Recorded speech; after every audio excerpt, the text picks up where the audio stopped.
In those last couple of weeks of 2025, something really clicked in Vietnam. It wasn't just one single announcement, but this incredible, coordinated push towards a whole new era of economic growth. We're going to break down the key signals from capital, from industry, and from policy that show exactly why this moment is so important. And this quote right here, it just nails it. This gets to the very heart of what's happening. See, it's not just about one piece of good news. It's about three powerful engines: policy, industry, and capital, all firing on all cylinders, and all pushing in the exact same direction. That alignment, well, that's the real story. So to really understand this shift, we're going to follow the evidence across three key areas. We'll start with the money, the strategic capital that's flowing in. Then we'll see how that's funding innovation on the ground. And finally, we'll connect the dots to the government policies that are making it all happen. First up, let's follow the money.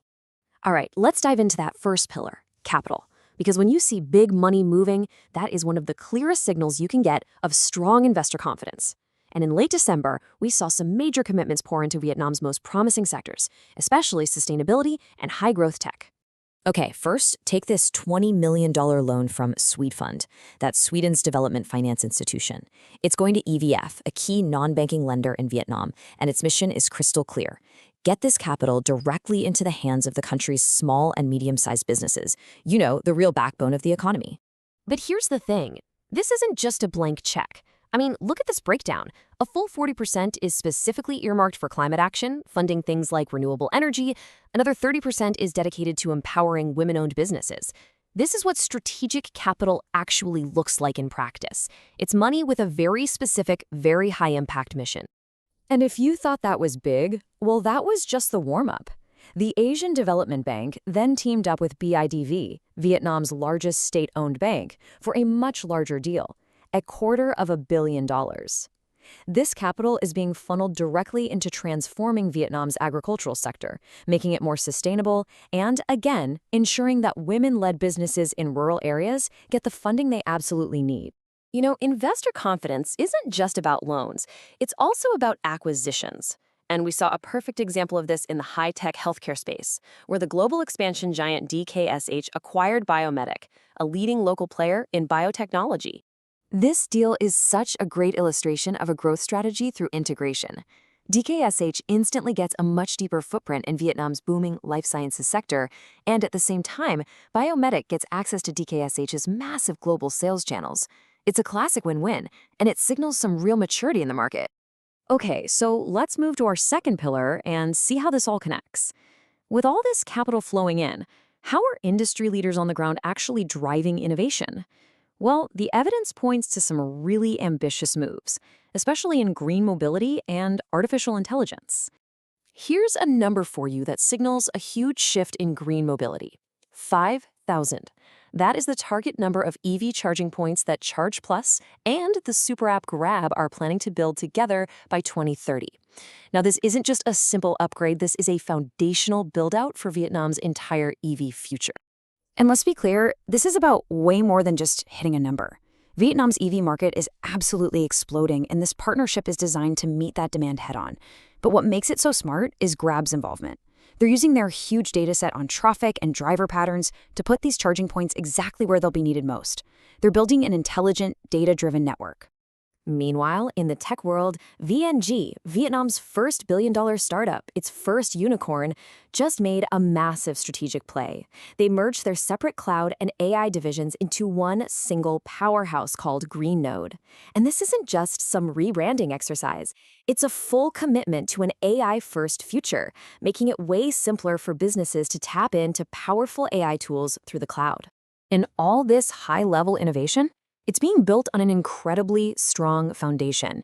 It's really important to remember that Vietnam is now the third largest startup ecosystem in the entire Southeast Asian region, home to nearly 4,000 innovative startups.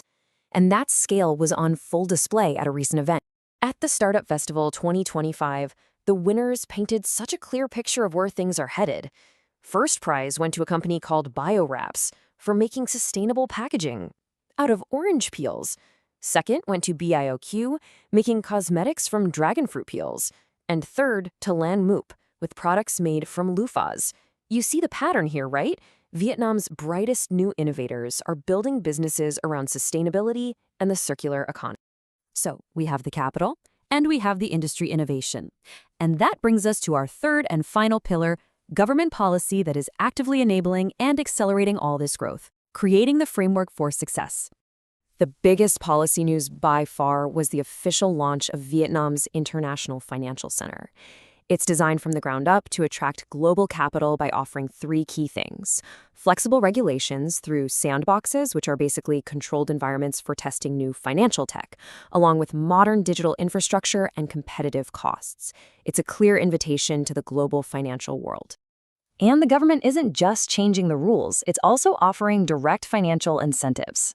A key move here is a planned 2% interest rate subsidy, which is designed to make it cheaper for businesses to borrow money for very specific types of projects. And this is the crucial part. This subsidy isn't for just any old loan. No, it's specifically for projects focused on green growth and the circular economy. And this is where that policy pillar connects right back to the innovators we just saw at the Startup Festival.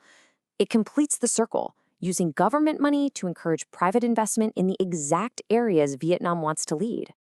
Okay, let's pull all these threads together. What does this convergence of capital, industry, and policy really mean for Vietnam's economic future?